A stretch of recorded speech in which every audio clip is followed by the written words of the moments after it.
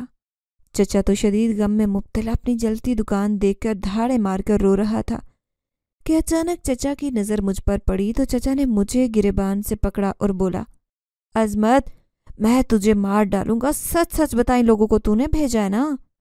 تو نے مجھ سے اس دن کا بدلہ لیا ہے، میں تجھے نہیں چھوڑوں گا۔ میں نے کہا چچا جان ہوش میں آئے، میں تو اپنے گھر پر ابھی کام سے لوٹا تھا، یہ لڑکا مجھے بلانے کے لیے آ گیا کہ چچا کو کچھ لوگ مار رہے ہیں، تو میں تو آپ کی مدد کے لیے دوڑا چلا آیا، مجھے کیا معلوم کہ وہ کون لوگ تھے۔ چچا نے چلاتے ہوئے کہا میں نہیں مانتا، مجھے تجھ پر اعتبار نہیں ہے، مجھ سے بدلہ لیا ہے، تو نے تو میری زندگی برباد کر دی۔ اسی اثنا میں فائر بریگیڈ وہاں پہنچ گئی۔ کچھ لوگوں نے مجھے چچا کے ہاتھ سے چھڑایا، میں کیا کر سکتا تھا، پریشانی ہی ایسی تھی۔ میں تو اس موقع پر چچا کو یہ بھی نہیں کہہ سکتا تھا کہ جو کچھ آپ نے میرے ساتھ کیا تھا قدرت نے آپ کو اس کی سزا دی ہے۔ فائر بریگیڈ آگ بجھانے میں جلدی کامیاب ہو گئی۔ میں نے بھی گھر کی راہ لی، گلی کے کونے پر مجھے حضرت صاحب مل گئے، میں نے انہیں سلام کیا، وہ پوچھنے لگے اس وقت کہاں سے آ رہے ہو؟ میں نے انہیں ساری تفصیل بتائی تو حضرت صاحب کہنے لگے بیٹا اللہ سے دعا ہے کہ اس نقصان کے بعد تمہارے چچا کو عقل آ جائے۔ یہ کہہ کر حضرت صاحب مسجد کی طرف مڑ گئے۔ لیکن کبھی کبھی انسان کی عقل پر ایسے پردے پڑتے ہیں کہ اسے کچھ سمجھ نہیں آتی۔ یہی حال میرے چچا کا بھی ہو چکا تھا۔ صبح ہوئی اور چچا 2 آدمیوں کو لے کر میرے گھر پہنچ گئے۔ دروازے پر زور زور سے دستک ہوئی کہ جیسے دروازہ توڑیں گے۔ میں نے بھاگ کر دروازہ کھولا تو سامنے چچا آگ بگولا مجھے دیکھ رہے تھے، ساتھ علاقے کے 2 بدماش بھی لے کر آئے۔ چچا چلائے عظمت چل باہر نکل، گھر میں کیا گھس کر بیٹھا ہے؟ یہ دیکھ اپنے ساتھ 2 بدماش لایا ہوں، یہ تجھے یہی مار مار کر تیرا بھرکس بنائیں گے، تب تو سچ بتائے گا کہ میری دکان کو تو نے آگ لگوائی۔ میں باہر نکلا، دروازہ بند کیا اور بولا چچا کیا آپ میرے ساتھ مذاق کر رہے ہیں؟ آپ لڑنا چاہتے ہیں تو صاف صاف بتائیں، الزامات کا سہارا کیوں لے رہے ہیں؟ یہ اب تجھے پتہ چلے گا کہ کون کس پر الزام لگا رہا ہے۔ اتنے میں چچا کے چلانے کی آواز سن کر محلے والے بھی جمع ہو گئے۔ محلے کے ایک بزرگ نے کہا شکیل احمد کیا تو پاگل ہو گیا ہے؟ میں گارنٹی دیتا ہوں عظمت کی وہ ایسا نہیں کر سکتا، یہ جو تیرے ساتھ ہوا ہے تیرے اپنے عملوں کی شامت ہے۔ چچا نے کہا بزرگوار میں نہیں چاہتا کہ آپ کے ساتھ بدتمیزی کروں، لہٰذا ہمارے بیچ نہ آئے۔ اتنے میں آواز آئی بدتمیزی تو تم کر ہی رہے ہو شکیل احمد۔ ہم سب نے آواز کی طرف چونک کر دیکھا، حضرت صاحب کھڑے تھے۔ وہ بولے ایک بات بتاؤ شکیل احمد، اگر اللہ کو تم پر اسی طرح غصہ آ گیا جس طرح تم حقیقت جانے بغیر اپنے بھتیجے پر غصہ کر رہے ہو تو بتاؤ کہاں چھپو گے؟ حضرت صاحب کی بات سنتے ہی چچا بولا بلکہ لاجواب ہو گیا اور بولا حضرت صاحب آپ کچھ نہیں جانتے۔ حضرت صاحب نے کہا اگر میں یہ کہوں کہ تم کچھ نہیں جانتے تو پھر؟ چچا بالکل خاموش ہو گیا۔ حضرت صاحب بولے شکیل احمد پیسہ اتنا ہی جمع کرو جتنا سنبھال پاؤ، زیادہ سے زیادہ کی لالچ میں تم اپنی دنیا اور آخرت دونوں برباد کر لو گے۔ میرا تمہیں مشورہ ہے کہ کبھی کبھار مسجد میں آنے کے بجائے 5 وقت آیا کرو اور کچھ دن تنہائی میں خود کو وقت دو، اپنا جائزہ لو اور اپنا محاسبہ خود کرو، جب دل سے سوال کرو گے تو تمہیں جواب مل جائے گا۔ اس بار چچا خاموش رہے اور کچھ نہ بولے۔ حضرت صاحب نے کہا اگر تمہیں میری بات سمجھ آ گئی ہے تو تم یہیں سے لوٹ جاؤ اور مغرب کی نماز کے لیے مسجد میں آنا، مجھ سے بات کرنے کا دل چاہے تو ضرور کرنا، ورنہ مسجد میں ہی بیٹھ کر تنہائی میں سارے سوال جواب خود سے کرنا۔ یہ سن کر چچا اپنے ساتھ لائے 2 ساتھیوں کو لے کر واپس چلے گئے۔ میں نے آگے بڑھ کر حضرت صاحب کا ہاتھ چوم لیا، ان کا شکریہ ادا کیا اور بولا حضرت صاحب آپ نے ہمیں بہت بڑی پریشانی سے بچا لیا۔ 1 ماہ کی دن رات محنت کے بعد میں ایک چھوٹی سی مگر شاندار مسجد تعمیر کرنے میں کامیاب ہو گیا۔ یمن کے شہر صنعا میں واقع ایک مشہور مسجد الصلاح کی مسجد کی کچھ تصاویر میں نے میگزین میں دیکھی تھی۔ اس کے کچھ ڈیزائن تو میرے دل پر نقش ہو چکے تھے۔ میں نے ان میں سے کچھ ڈیزائن کو اس مسجد میں استعمال کرنے کی پوری کوشش کی اور کامیاب بھی رہا۔ آج مسجد آخری مراحل میں تھی۔ جو آدمی مسجد کا آرڈر دینے آیا تھا وہ بھی پہنچ گیا۔ اس نے مسجد پر نظر ڈالی تو بولا ارے واہ عظمت بھائی، آپ نے تو کمال کر دیا، مجھے علم نہیں تھا کہ آپ اتنے اچھے کاریگر ہیں، آپ تو بڑے بہترین کاریگر نکلے۔ میں بھی جوش میں مسکرا دیا۔ میں نے کہا آپ کی ذرہ نوازی ہے، بندہ خاکسار تو کچھ بھی نہیں بناتا، میرے لیے رزق کا باعث ہی تو بنا تھا یہ، لیکن میرے لیے باعث شرف بھی ہے۔ چلو اللہ نے اس قابل سمجھا۔ وہ آدمی مجھے دیکھ کر مسکرایا۔ اس نے 2 لفافے میری طرف بڑھائے، کہنے لگا، اس لفافے میں اس مزدور کی مزدوری ہے اور اس لفافے میں تمہاری۔ میں نے کہا، مسجد کا کام 2-3 گھنٹے کا رہ گیا ہے، وہ مکمل کر لیں تو پھر آپ ہمیں دے دینا۔ وہ آدمی بولا، 2 گھنٹے پہلے دوں یا بعد میں، بات تو ایک ہی ہے۔ میں نے مزدور کا لفافہ اس کی طرف بڑھایا، اس نے بخوشی لے لیا۔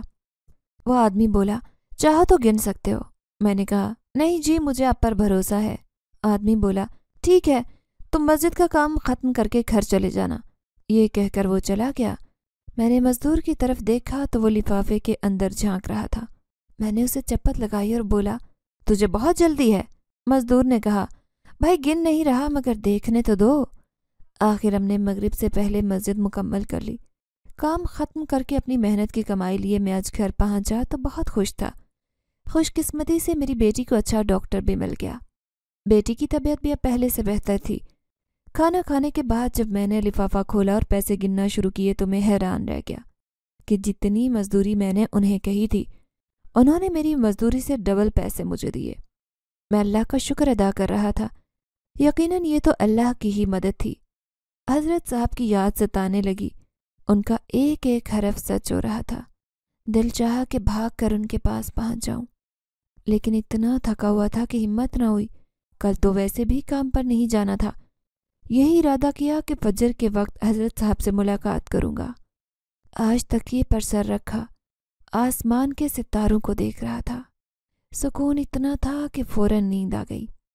آدھی رات کا وقت ہوا ہوگا کہ کسی نے مجھے پکارا، عظمت، عظمت۔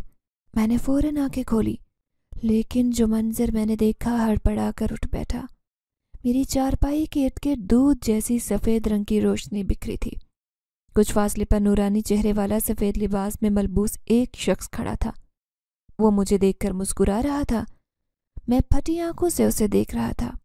بولا، عظمت، جب تم مسجد تعمیر کر رہے تھے تو میں بڑے انہماک سے تمہیں دیکھ رہا تھا، لیکن تم نے جس محنت سے کام کیا، میں تمہاری مہمان نوازی کرنا چاہتا ہوں۔ کیا تم میرے ساتھ چلو گے؟ مجھے اور کچھ تو نہیں سوجا۔ میں نے ڈرتے ڈرتے ہاں میں سر ہلا دی۔ جیسے ہی ہاں میں سر ہلایا، مجھے ہوا میں تیرتے 2 شخص نظر آئے۔ میری تو جان نکل گئی، جسم میں جھرجھری ہوئی۔ یہ سب کیا تھا؟ میں نے تو آج تک ایسا کچھ نہیں دیکھا۔ وہ دونوں شخص ہوا میں تیرتے میرے قریب آئے، مجھے بازو سے پکڑ کر اٹھایا تو میرا جسم بھی ہوا میں تیرنے لگا۔ اسی دوران نیچے نظر ڈالی تو وہ بزرگ غائب ہو چکا تھا۔ یہ کیا؟ یہ کون سی خلائی مخلوق ہے؟ میں نے دل میں سوچا۔ خوف سے ٹھنڈے پسینے آنے لگے تھے۔ میں ہوا میں اڑ رہا تھا۔ ڈر کے مارے میں نے اپنی آنکھیں بند کر لی۔ چند لمحوں بعد مجھے اپنے پیروں تلے کچھ محسوس ہوا، لیکن ہمت نہیں ہو رہی تھی کہ آنکھیں کھولوں کہ وہی آواز میری سماعتوں سے ٹکرائی، عظمت، آنکھیں کھول لو۔ میں نے ڈرتے ڈرتے اپنی آنکھیں کھولی۔ میں اسی مسجد میں کھڑا تھا جو میں نے بنائی تھی۔ ارے واہ، یہ میں کیا دیکھ رہا ہوں؟ میں اپنی آنکھیں ملنے لگا، لیکن میں واقعی جاگ رہا تھا۔ مسجد کے برآمدے کے بالکل درمیان میں ایک بڑی خوبصورت کرسی رکھی ہوئی تھی، جس پر وہی نورانی چہرے والا شخص بیٹھا تھا۔ اس کرسی کے ارد گرد لائن میں بہت ساری کرسیاں لگائی گئی تھی۔ ان تمام کرسیوں پر مرد بیٹھے ہوئے تھے۔ سبھی نے سفید رنگ کے لباس پہنے ہوئے تھے۔ سب کے نورانی چہرے چمک رہے تھے۔ کرسی پر سامنے بیٹھا شخص بولا، عظمت، گھبراؤ نہیں، ہم سب یہاں تم سے ملنے آئے ہیں۔ دراصل ہم جنات ہیں۔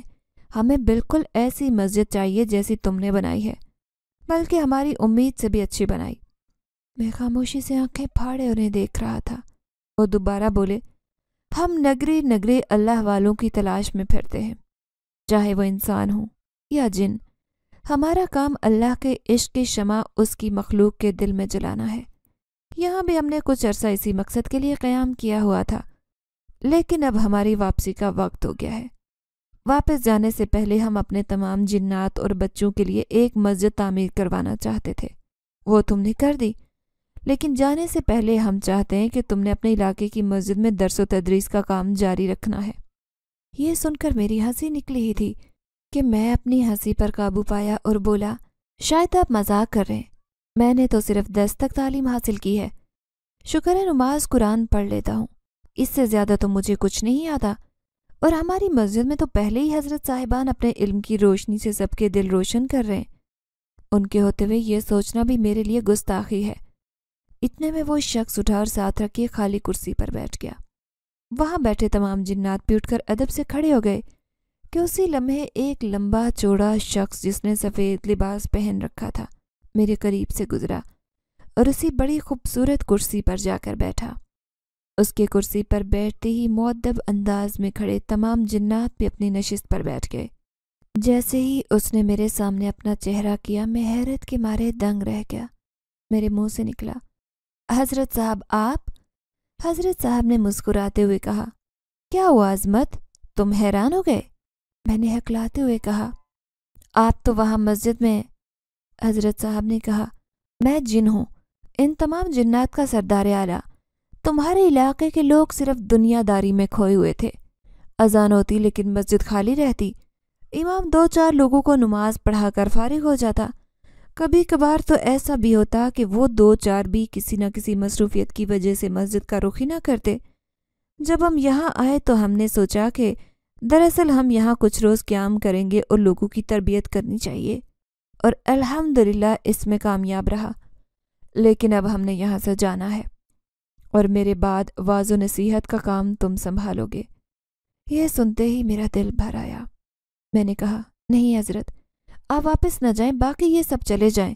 مسجد میں علاقے کے لوگ آپ کے لفظوں کی چاشنی پینے کے لیے آتے ہیں، مجھ جیسے جاہل کی کوئی کیوں سنے گا، اور میں کیوں کر آپ کی جگہ بیٹھ سکتا ہوں؟ وہ صرف آپ کی نشست ہے۔ حضرت صاحب نے کہا، عظمت، کیا ہمارے اجداد اپنی وراثت یا اپنا مقصد اپنے ساتھ لے جاتے ہیں؟ میں نے سر جھکایا۔ وہ بولے، نہیں نا، تو میں بھی اپنا ورثہ تمہارے حوالے کر رہا ہوں، اب تم نے اسے سنبھالنا ہے۔ یہ سنتے ہی میرے ضبط کا بندھن ٹوٹ گیا۔ میں رونے لگا اور بولا، حضرت صاحب، آپ کو کھونے کا مطلب ہے کہ علم کی روشنی کے خزانے کو کھو دوں؟ میں آپ کی جدائی سہ نہیں پاؤں گا۔ حضرت صاحب نے مسکراتے ہوئے کہا، عظمت، یہی تو وہ عشق ہے جس کی چنگاری میں صحیح معنوں میں تمہارے اندر پیدا کر رہا ہوں۔ ہر گزرتے دن کے ساتھ عشق کی یہ چنگاری تمہارے اندر بڑھتی جائے گی۔ سمجھو کہ آج سے عشق حقیقی کا تمہارا سفر شروع ہو چکا ہے، اور اس میں تم اکیلے نہیں ہو، تم نے اپنے ساتھ قافلہ لے کر چلنا ہے۔ میں غم کے مارے گھٹنوں کے بل زمین پر بیٹھ گیا۔ زندگی میں پہلی بار میں بچوں کی طرح رو رہا تھا۔ میں نے کہا، حضرت صاحب، آپ بہت بڑی ذمہ داری مجھے سونپ رہے ہیں۔ اگر میں اس میں ناکام ہو گیا تو اللہ کو کیا منہ دکھاؤں گا؟ آپ میرے رہبر بنے ہیں تو رہبر کبھی اکیلا نہیں چھوڑتے۔ میں آپ کی منت کرتا ہوں، مجھے چھوڑ کر مت جائیں۔ یہ سنتے ہی حضرت صاحب نے کہا، عظمت، کھڑے ہو جاؤ۔ میں کھڑا ہو گیا۔ حضرت صاحب نے اپنے سیدھے ہاتھ کی انگلی میری طرف کی۔ ان کی ہتھیلی سے ایک زرد رنگ کی روشنی نکلی اور وہ روشنی بڑھتی چلی گئی۔ جیسے ہی وہ روشنی میرے سینے میں سما رہی تھی، چند لمحوں بعد حضرت صاحب نے اپنا ہاتھ نیچے کر لیا اور بولے، عظمت، یاد رکھنا، میں ہمیشہ تمہارے ساتھ رہوں گا، تم روشنی کے اس سفر میں اکیلے نہیں ہو۔ یہ کہہ کر حضرت صاحب اپنی نشست سے کھڑے ہو گئے۔ ان کے ساتھ باقی تمام جنات بھی کھڑے ہو گئے۔ حضرت صاحب کے ساتھ کھڑے نورانی چہرے والے جن نے اونچی آواز میں اللہ اللہ کا ورد شروع کر دیا۔ اس ورد کے ساتھ ہی تمام جنات پر ایک وجد طاری ہو گیا۔ وہ سب اللہ اللہ کا ورد کرتے جھومنے لگے۔ حضرت صاحب خود بھی سر جھکائے آنکھیں بند کیے وجد کی حالت میں تھے کہ چند لمحوں بعد حضرت صاحب نے اپنے دونوں ہاتھ اوپر کیے تو خاموشی چھا گئی۔ حضرت صاحب نے مجھے لانے والے جنوں کی طرف اشارہ کیا۔ وہ میرے قریب آئے تو حضرت صاحب نے کہا، عظمت، اب جانے کا وقت آ گیا ہے، اللہ کے حوالے۔ میں نے ٹوٹے دل کے ساتھ حضرت صاحب پر ایک بھرپور نظر ڈالی۔ دونوں جنوں نے مجھے بازو سے پکڑا تو میں بھی ان کے ساتھ ہوا میں تیرنے لگا، لیکن اس بار مجھے ڈر نہیں لگ رہا تھا۔ میری نظریں حضرت صاحب پر ٹکی ہوئی تھی۔ جنات نے مجھے گھر چھوڑا اور غائب ہو گئے۔ میں صدمے سے 2-4 اپنی چارپائی پر بیٹھا صرف حضرت صاحب کی باتیں یاد کر رہا تھا، اور آنسو میرے چہرے کو دھو رہے تھے۔ نہ جانے کتنا وقت گزر گیا۔ اذان کی آواز آئی، فجر کا وقت ہو چلا تھا۔ میں بوجھل قدموں کے ساتھ اٹھا اور مسجد کی طرف چل پڑا۔ حضرت صاحب نہیں تھے، نماز کون پڑھائے گا؟ علاقے کے لوگ پریشان تھے کہ ایک شخص بولا، عظمت نماز پڑھا دے تو کیسا ہے؟ میں نے کہا، ہاں بالکل، ہمیں کوئی اعتراض نہیں۔ میں جھجکا اور بولا، اگر مجھ سے کوئی غلطی ہو گئی تو؟ پڑوسی بولا، بھائی کیوں غلطی ہو گئی؟ 5 وقت کی نماز کے لیے مسجد آتے ہو، سب سے زیادہ تم ہی حضرت صاحب کے قریب تھے۔ کچھ نہیں ہوگا۔ آخر علاقے کے لوگوں کے اصرار پر میں نے سب کو نماز پڑھائی۔ نماز پڑھ کر سب چلے گئے۔